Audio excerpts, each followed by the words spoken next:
AP CEO Mukesh Kumar మీనాతో 3 జిల్లాల ఎస్పీల భేటీ ముగిసింది. ఒక్కొక్కరిని విడివిడిగా పిలిచి జిల్లాల్లో జరిగిన హింసాత్మక ఘటనలపై వివరణ తీసుకున్నారు. శాంతి భద్రతలు కాపాడే విషయంలో ఎందుకు నిర్లక్ష్యం వహించారని ప్రశ్నించిన సీఈఓ ఏకంగా హత్యలు జరిగే వరకు పరిణామాలు దారితీయడం పట్ల అసహనం వ్యక్తం చేశారు. ఇకపై మరింత జాగ్రత్తగా ఉండాలని 3 ఎస్పీలకు సూచించారు.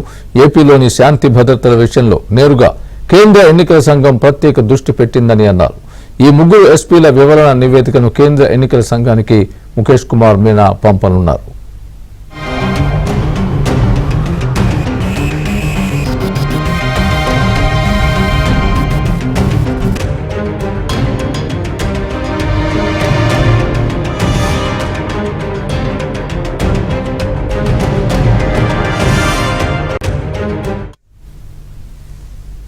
ఇదే అంశానికి సంబంధించి పూర్తి అప్డేట్ మా ప్రతినిధి సత్య చెబుతారు. సత్య, స్వామి, ఏపీ సీఈఓ ముఖేష్ కుమార్ మీనాతో కొద్దిసేపటి క్రితం నంద్యాల, ప్రకాశం, పల్నాడు జిల్లాల ఎస్పీల సమావేశం ముగిసింది. ఈ సమావేశంలో సీఈఓ ముఖేష్ కుమార్ మీనా తీవ్ర అసహనం వ్యక్తం చేశారు. ముఖ్యంగా శాంతి భద్రతల పరిరక్షణ విషయంలో ఎన్నికల కోడ్ వచ్చిన తర్వాత కూడా ఎందుకు పరిరక్షించడంలో విఫలమయ్యారని కూడా ఆయన ప్రశ్నించినట్టుగా మనకు తెలుస్తోంది. ముఖ్యంగా ఆయన ఒక్కొక్కరిని విడివిడిగా పిలిచి వారి జిల్లాలో జరిగినటువంటి హింసాత్మక ఘటనల గురించి వివరణ కోరారు. ఈ సంఘటన ఎందుకు జరిగింది, దీని పూర్వాపరాలేంటి, మీరు విచారించారా, విచారించిన తర్వాత ఏ అంశాలు ఫైండ్ అవుట్ చేశారు, ఎవరెవరి మీద కేసులు పెట్టారు, ఎన్ని అంశాల మీద డీటెయిల్డ్ రిపోర్ట్ కూడా వారి వద్ద నుంచి తీసుకున్నట్టుగా మనకు విశ్వసనీయంగా తెలుస్తోంది. తర్వాత ఈ 3 రిపోర్టులు కూడా కేంద్ర ఎన్నికల సంఘానికి పంపించాలని నిర్ణయం తీసుకున్నారు. పంపించిన తర్వాత అక్కడి నుంచి ఏవైతే ఆదేశాలు వస్తాయో వాటిని పాటిస్తామని కూడా ఆయన చెప్పినట్టుగా తెలుస్తోంది. అయితే ఒక్కొక్కరిని విడివిడిగా మాట్లాడినప్పుడు ఇటువంటి సంఘటనలు, అంటే ఎన్నికల కోడ్ వచ్చిన తర్వాత కూడా ఇలాంటి సంఘటనలు ఎందుకు జరిగాయి, ఎందుకు దీనికి ఆస్కారం ఇచ్చారు మీరని కూడా ఆయన ప్రశ్నించినట్టుగా తెలుస్తోంది. శాంతి భద్రతలు కాపాడే విషయంలో ఎందుకు నిర్లక్ష్యంగా ఉన్నారని కూడా ఆయన కొంచెం ఘాటుగానే స్పందించినట్టుగా మనకు సమాచారం అందుతోంది. అదేవిధంగా హత్యలు జరిగే వరకు కూడా ఏం చేస్తున్నారు, కోడ్ అమల్లో ఉన్నప్పుడు పూర్తి స్థాయిలో లా అండ్ ఆర్డర్ను కంట్రోల్లోకి తీసుకోవాలి కదా అని కూడా ఆయన అడిగినట్టుగా తెలుస్తోంది. మెయిన్గా ప్రతిపక్షాలకు సంబంధించిన నాయకులు చనిపోవడం, అదేవిధంగా ప్రతిపక్ష నాయకులకు సంబంధించిన ఆస్తులు ధ్వంసం అవడం, ఈ అంశాలపైన ప్రధానంగా దృష్టి పెట్టాలి. ఇక్కడి నుంచి లెవెల్ ప్లేయింగ్ ఫీల్డ్, గ్రౌండ్లో లెవెల్ ప్లేయింగ్ ఫీల్డ్ ఉండాలి. అటు అధికార పక్షాన్ని కానీ ప్రతిపక్షానికి కానీ ఒకే విధంగా చూడాలని కూడా కొంచెం గట్టిగానే చెప్పినట్టుగా తెలుస్తుంది. అదేవిధంగా ఇక్కడి నుంచి ఎన్నికల కోడ్ వచ్చిన నేపథ్యంలో ఇక్కడి నుంచి మరింత జాగ్రత్తగా ఉండాలని కూడా వారికి చెప్పినట్టుగా మనకు విశ్వసనీయంగా తెలుస్తుంది. అయితే 3 ఇచ్చిన నివేదికలను కూడా ఆయన స్వీకరించి వాటిని కేంద్ర ఎన్నికల సంఘానికి పంపిస్తానని చెప్పినట్టుగా తెలుస్తోంది.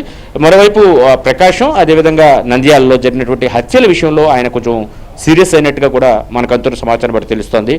భవిష్యత్తులో ఇలాంటి సంఘటనలు జరగకుండా ఎట్టి పరిస్థితుల్లో పూర్తి స్థాయిలో శాంతి భద్రతల విషయంలో గట్టిగా ఉండాలని కూడా వారిని ఆదేశించి పంపినట్టుగా తెలుస్తుంది. అయితే ఈ రిపోర్టులన్నీ కూడా కేంద్ర ఎన్నికల సంఘానికి పంపిస్తాను, వారు ఆ నివేదికల ఆధారంగా ఎటువంటి నిర్ణయం తీసుకుంటారనేది మరలా మీకు తెలియజేస్తాను కూడా ఆయన చెప్పినట్టుగా తెలుస్తుంది. దాదాపు 4 గంటలకు వారు ఇక్కడికి రావడం జరిగింది. దాదాపు గంట పాటు 3 కూడా భేటీ అయ్యారు. వీరితో పాటు నోడల్ అధికారి, ఎన్నికలకు సంబంధించినటువంటి నోడల్ అధికారి బాగ్చి కూడా ఈ సమావేశంలో పాల్గొన్నారు. అయితే 3 ఒక్కొక్కరిని పిలిచి వాళ్ళ జిల్లాలో జరిగిన సంఘటనల మీద పూర్తి స్థాయిలో వివరణ తీసుకోవడంతో పాటు ఏం చర్యలు తీసుకున్నారు, ఎందుకు ఈ సంఘటన జరిగింది, దీని పూర్వాపరాలేంటి, ఇవన్నీ అంశాలు కూడా అడిగి తెలుసుకున్నట్టుగా తెలుస్తోంది.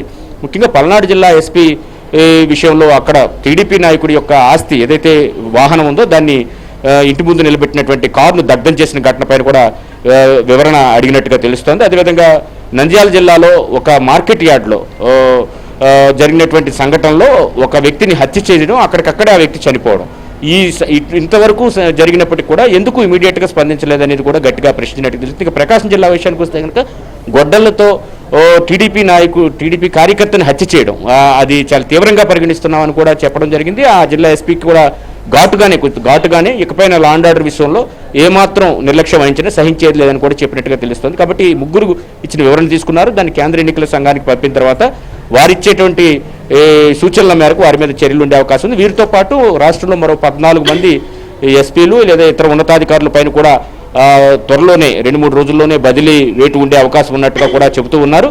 కాబట్టి వరుసపెట్టి ఎన్నికల కోడ్ అమలు ప్రారంభమయ్యాక ఎవరైతే నిర్లక్ష్యంగా ఉంటారో విధుల్లో వాళ్ళందరిపైన కూడా చర్యలు ప్రారంభమయ్యేక నుంచి అని మనం ఖచ్చితంగా చెప్పొచ్చు. Swami, right Satya, thanks for the update.